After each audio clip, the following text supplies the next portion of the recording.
Seguimos en su programa El Día por Telesistema Canal 11. Este programa ha sido desde siempre un abanderado a favor de la educación. De hecho, nuestro director, Euchi Lora, jugó, y el programa en sí mismo jugó un papel clave en la lucha por el 4%, la apoyó desde el primer momento y hasta que se consumó la entrega del 4% para la educación. De manera que para nosotros es un tema fundamental, es un tema país, es un tema cardinal. Por eso nos place mucho recibir aquí a una persona que jugó también un papel clave en que se consiguiera, en que se lograra esa conquista, que es una conquista de toda la sociedad dominicana. Ella en ese momento encabezaba la Asociación Dominicana de Profesores, es política, de hecho ha sido proclamada como precandidata presidencial por el partido Frente Amplio. Ella es la profesora María Teresa Cabrera, mi gran amiga, que me da mucho gusto recibir aquí, como siempre. Gracias. Buen día. Muy buenos días, un placer. Buen día. El gusto es nuestro, diría Joan Manuel Serrat. María Teresa, yo creo que se cae de la mata hablar de educación, pero quisiéramos tu parecer sobre qué está pasando ahora mismo. Vemos paralizaciones de la docencia, hay el rechazo de una gran parte de la población, está las confesiones del ministro, si se puede llamar confesiones, ¿verdad? El ministro de Educación, que dice que no avanza, que hay un estudio ahora que dice que no avanza, en fin, ¿qué es lo que pasa? Sí, yo creo que, bueno, el tema de la educación es un tema complejo. La República Dominicana hace mucho rato que tiene resultados que indican la necesidad de una gran transformación del sistema educativo. Estos datos son una reiteración, pero cada una de las evaluaciones regionales que hace la UNESCO, igual nosotros salimos en los peores lugares hace años. El momento para generar un proceso de cambio debió ser cuando se comenzó a aplicar el 4% y cuando inició el programa de la jornada extendida. Pero ese programa nació con un vicio de origen, una falla de origen, y es el hecho de que fue asumido como una política de asistencia social y no como una estrategia que se planteara la mejora de los aprendizajes, que tendría entonces que tener un impacto y, digamos, generar transformaciones en los procesos cotidianos de la escuela y de todas las instancias del sistema educativo. Amplía un poquito eso, por favor, del tema de que se vio como una parte de una política de asistencia social. Sí, que se puso mayor empeño primero en el número, es decir, ¿cuántos centros están en jornada extendida? En que los niños y las niñas tendrían alimentos y que las familias tendrían 8 horas, los niños y las niñas en la escuela, y durante ese espacio de tiempo, entonces, bueno, estaban con los niños, digamos, seguros. Lo cual es bien. Está bien, pero eso debía ser una derivación natural. Exacto. No era el propósito. El propósito tenía que ser la mejora de la educación. Y para eso entonces había que garantizar una oferta curricular integral que garantizara las áreas básicas que tradicionalmente se ha dado, pero que también se incluyeran la música, la pintura, el teatro, la danza, la educación física con todo lo que implica, que educación para la salud, educación para la higiene, educación para la alimentación, educación para el juego con sentido pedagógico, que va a promover también valores democráticos. Entonces, eso no pasó. Debía priorizarse el tema de la formación docente con una orientación que respondiera a las necesidades que tiene, las demandas que tiene planteada el sistema educativo en cualquier lugar del mundo hoy, porque la sociedad, el mundo ha cambiado. Y todos estos cambios, la revolución científico-tecnológica, todo el tema de la globalización y su versión neoliberal, que también ha agudizado problemas globales, que le plantean nuevas demandas a la educación que tienen que ser incorporadas como para responder a las necesidades formativas de los maestros y las maestras. Eso no pasó, aparte de que la jornada extendida debió tener un énfasis más en lo cualitativo que en lo cuantitativo, es decir, en vez de preocuparnos por anunciar cada día, tenemos 80% de las escuelas en jornada extendida, debió ser un proceso gradual. Yo te pregunto, si en el 2013, cuando inició la jornada extendida, se hubiese iniciado con los niños y niñas que entraron al preprimero, 5 años de edad, esos son los que hoy estarían en la secundaria. ¿Tú entiendes? Si tú comienzas con esa población, ese grado, todos los que estaban en ese grado, garantizando la oferta curricular que se necesitaba, la formación y el acompañamiento a los maestros y a las maestras que se necesitaba, los recursos pedagógicos que se necesitaban, las estrategias que se necesitaban. Entonces, tú ibas agregando un año, cada año escolar un grado. Tú tendrías una población que hoy debería marcar la diferencia. Pero aquí el énfasis se puso en anunciar números. Y eso es un problema. Aparte, de que el tema de la educación también hay que entenderlo, no solo como la educación escolarizada, son dos modalidades. La educación como fenómeno social que antecede a la educación escolarizada, pero que también tiene una influencia demasiado grande en la educación escolarizada. Por lo tanto, se tienen que dar un nivel de articulación que garantice que esos espacios de socialización que constituyen, que tienen una influencia poderosísima, puedan articularse con lo que pasa en la escuela alrededor con el propósito común de la formación integral del ser humano. Entonces, es un desafío muy grande y es mucho lo que hay que cambiar. María Teresa, tenemos 2 cortes del ministro de Educación. Antes de eso, quisiera que Kenia viniera y le brindara un cafecito para animar. Dice María Teresa, gracias. Sí, yo lo estaba esperando. Para animar la conversación un poco más. Veamos el primer corte, donde él se refiere también a estas debilidades del sistema educativo. Un factor tiene que ver con el involucramiento de los padres a plenitud en el aprendizaje de los niños. Otra es el rol activo de los docentes en su preocupación por el aprendizaje de los niños también. Y lo otro, la disciplina, la rigurosidad en el proceso de aprendizaje. El sistema educativo requiere, si ustedes quieren decirlo con palabras así, como debe ser, requiere de una gran cirugía a todos los niveles. Aquí lo primero hay que fortalecer la responsabilidad colectiva. O sea, hay una ruptura entre el nivel central. Responsabilidad colectiva y una cirugía en todos los niveles, María Teresa. Yo creo que sí. Yo estoy de acuerdo porque yo creo que cuando el ministro habla de cirugía, yo estoy entendiendo que se necesita una gran transformación. Hay que volver a preguntarse por el encargo social de la educación. Un sistema educativo en cualquier sociedad del mundo se plantea 3 preguntas. Y la primera es, ¿cuál es el tipo de ser humano que se quiere formar? La respuesta a esa pregunta, que está acompañada de otras 2, que es cómo lo vamos a formar y para qué sociedad. Exacto. Para que todo se mantenga igual o para que haya una transformación social. Es en esas respuestas a esas 3 preguntas donde se sintetiza el encargo social de la educación. Yo creo que lo tenemos que repensar.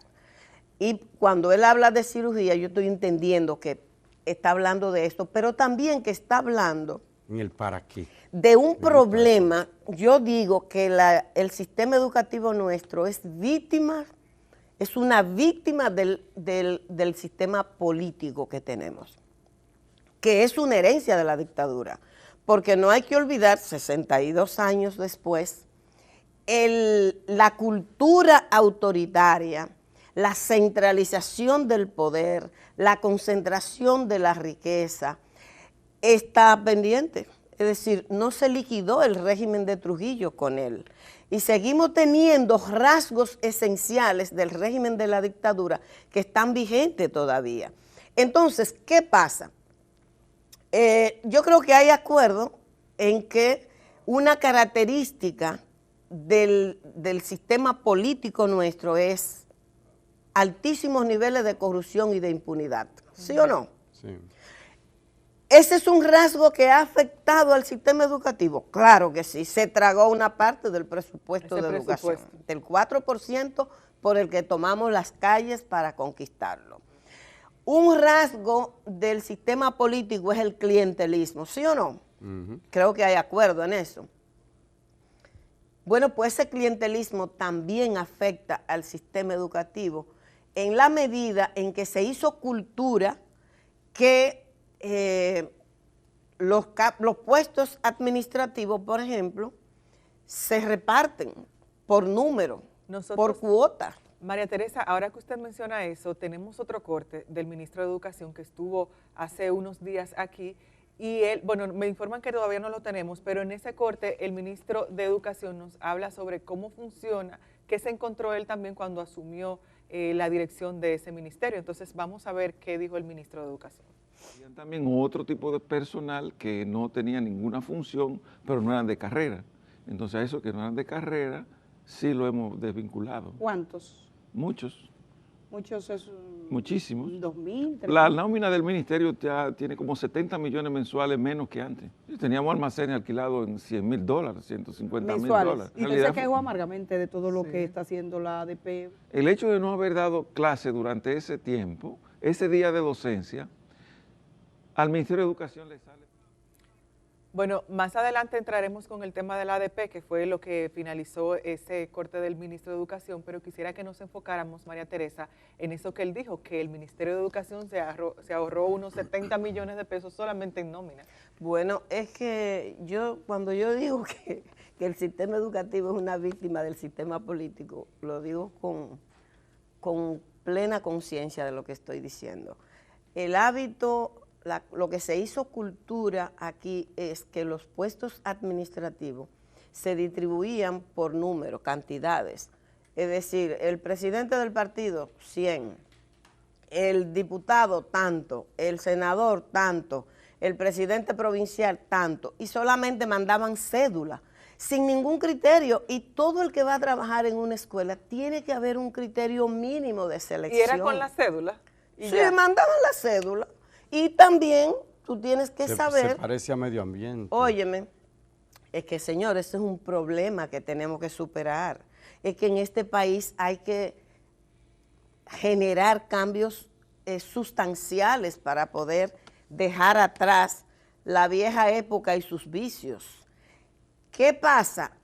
Que tú tienes escuelas que tienen 30 conserjes en una nómina, pero no hay quien limpie. Eso se hizo hábito.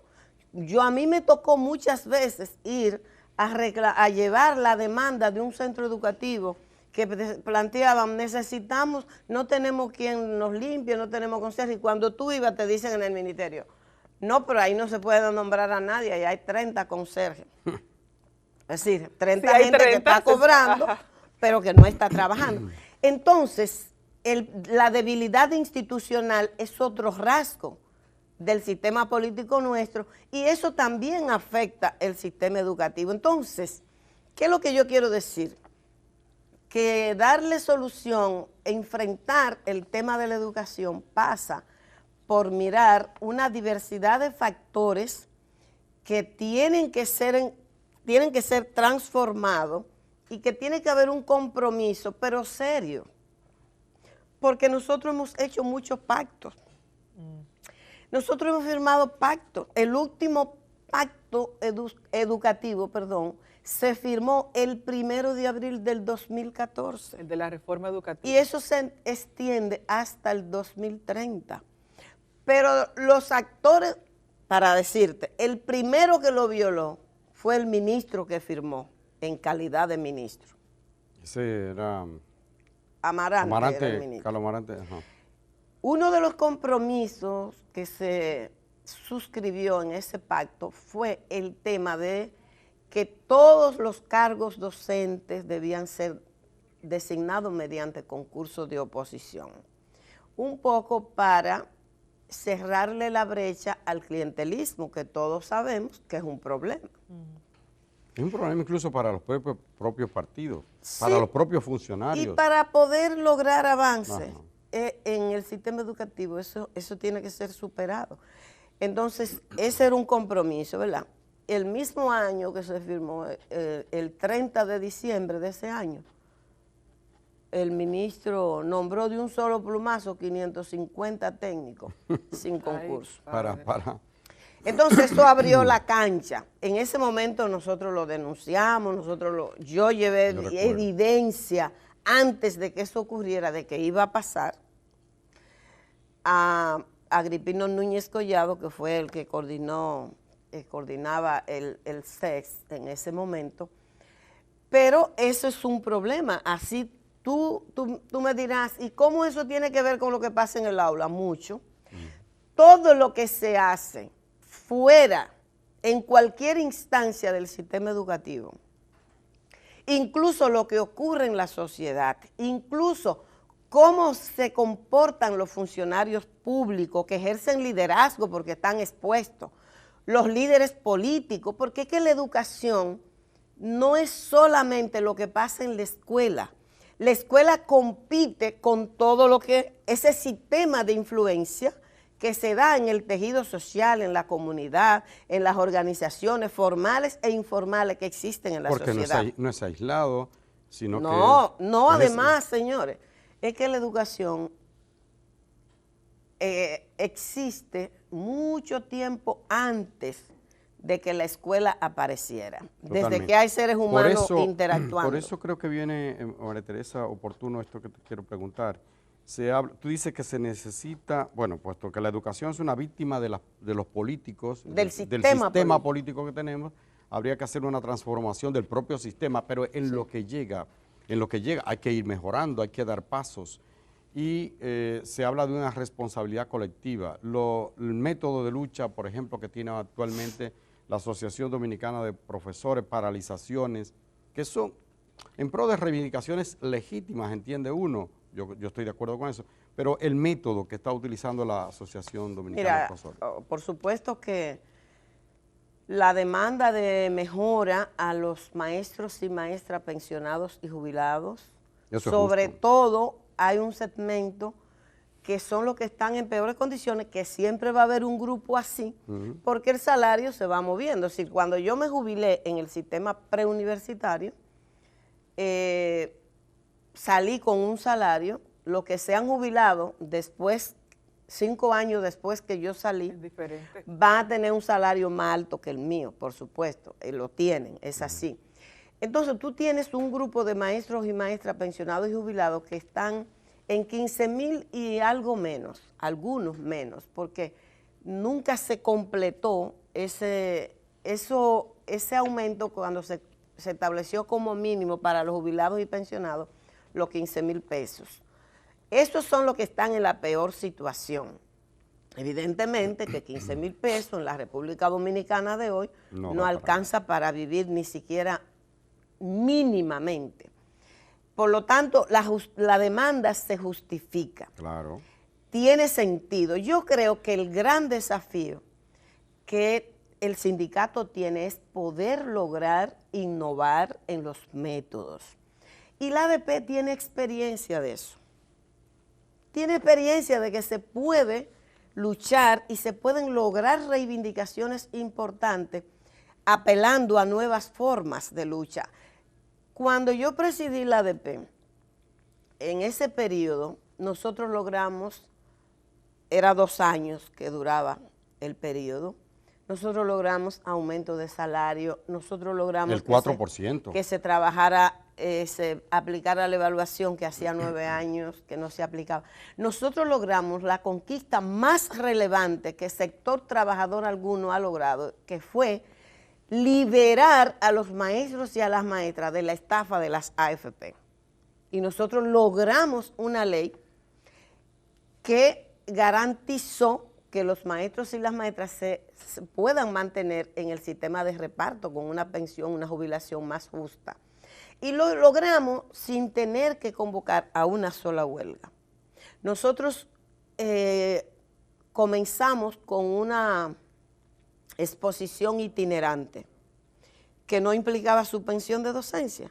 Nosotros hicimos 250 fotografías ploteadas, las colocamos en el Parque Colón, aquí en la capital, 3 días, y en esas 250 fotografías mostramos la realidad de la educación y por qué era correcta la demanda del 4%, porque tú sabes que esa demanda inició en la ADP, en la gestión que nosotros encabezamos. Sí. Yo lo decía ayer. Se llamaba ¿Cómo andamos en educación?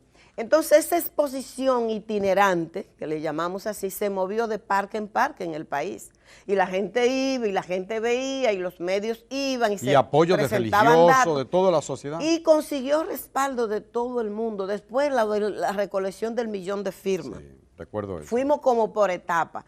Y nada de eso, era una lucha, era una movilización de la sociedad. El compromiso con los 12, creo que eran 12 candidatos, con todos los candidatos sí, también que firmaron. Entregamos un documento que firmaron. María Teresa. Es decir, que se puede. Yo creo que ese es el gran desafío. Y el sindicato, por principio, en sus documentos fundacionales, tiene el compromiso con demandar una educación de calidad, una educación emancipadora, totalmente, una educación que aporte a la transformación de la sociedad. Desde la fundación, el sindicato tiene esos compromisos. Entonces, yo creo que el gran desafío es poder innovar en los métodos para reconectar con la sociedad, reencontrarse con la sociedad, porque hay respaldo de la ciudadanía a la demanda del sindicato, en el sentido, por ejemplo, la demanda de la mejora de las condiciones de los maestros y maestras pensionados y jubilados. Yo creo que nadie, no, eso se reconoce. Nadie puede oponerse a algo así. No. Entonces, si hay acuerdo con la demanda, yo creo que es un ejercicio de inteligencia poder reconectar con esa sociedad que te apoya la demanda, pero te cuestiona el método. Totalmente. María Teresa, ¿y qué tanto, usted que comentaba sobre el tema de la politización y demás en nuestro sistema educativo, qué tanto peso tienen los partidos políticos dentro de la ADP? Porque también se podría asumir que esto es una lucha más que sindicalista en pro de la educación, una lucha de intereses políticos. Mira, los partidos políticos tienen presencia, por supuesto, en el sindicato, eso es innegable. Pero hay que decir que no siempre lo que hacen los actores tiene que ver con una decisión que se ha tomado en un organismo partidario y eso. A veces es más los intereses corporativos dentro de la propia organización que definen su lógica. Por ejemplo, cuando hubo un momento en que el Ministerio de Educación hizo un convenio con el Centro Cultural Pedro Poveda, no sé si conocen, hicieron un trabajo maravilloso. Yo creo que todavía lo que se sembró en esos 3 años está ahí, pero si ese proceso hubiera continuado, yo creo que también tendríamos resultados diferentes. Totalmente. Pero eso se paralizó porque lo necesitaban los compañeros del partido. La política. Necesitaban esa regional. Bueno, María Teresa Cabrera es, además de una destacada dirigente gremial, es política, como ya he dicho, y el sábado pasado, en un acto multitudinario, fue proclamada como la propuesta, la candidata de una organización de izquierda y un grupo cívico que le apoyan. Nos gustaría preguntarte, ¿por qué María Teresa? Y si no hay un bloque de izquierda, ¿cuál es qué se está haciendo para lograr la unidad de sectores progresistas de izquierda, que son más a veces que los que están organizados, pero Así ese sentimiento? Mira, así me parece muy oportuna la pregunta. Primero, bien, nosotros estamos inmersos en un proceso que apuesta a la unidad de los sectores progresista, de izquierda, alternativo de la República Dominicana, como la posibilidad, como un paso para lograr unir las reservas democráticas, patrióticas, progresistas, de izquierda de la República Dominicana, con el propósito de poder ofertarle a la sociedad una opción política que convincentemente muestre que tiene la determinación de luchar por lograr la dirección política del Estado, para abrir paso a una nueva época política. La nueva época política que inició con el gobierno de Juan Bosch, pero que fue malograda con el golpe de Estado y la derogación de la Constitución del 63 y luego la intervención norteamericana. Entonces necesitamos completar la transición democrática que se frizó en este país, producir cambios sustanciales, señores, que aquí no sea tan difícil. Aprobar una ley con algo de avance tarda años y a veces décadas. El conservadurismo, el atraso que se mantiene todavía que en la cultura política nuestra hay que superarla. Entonces, para eso se necesita unir las reservas democráticas y patrióticas del país. Nosotros somos parte de ese esfuerzo y en ese sentido asumimos la propuesta de precandidatura, siempre entendiendo, insistiendo en que la unidad está por encima de la candidatura. Bueno, me parece una propuesta, y siendo tú que lo dices, me parece una propuesta atendible, ojalá la gente lo asuma como tal. Yo te deseo el mayor de los éxitos. Muchas gracias por haber estado con nosotros. Gracias, y ojalá a tenga ustedes tiempo luego para venir a un poco a ampliar lo que es tu propuesta política de cara a la sociedad. ¿Cómo no? Muchísimas gracias a la profesora María Teresa Cabrera. Nosotros seguimos aquí con más en el día, ¿verdad, Indira? Después. Así es, Germán, y luego de la pausa tendremos a nuestro compañero Junior Ramírez, quien se encuentra en el Museo de la Resistencia y nos trae una interesante entrevista.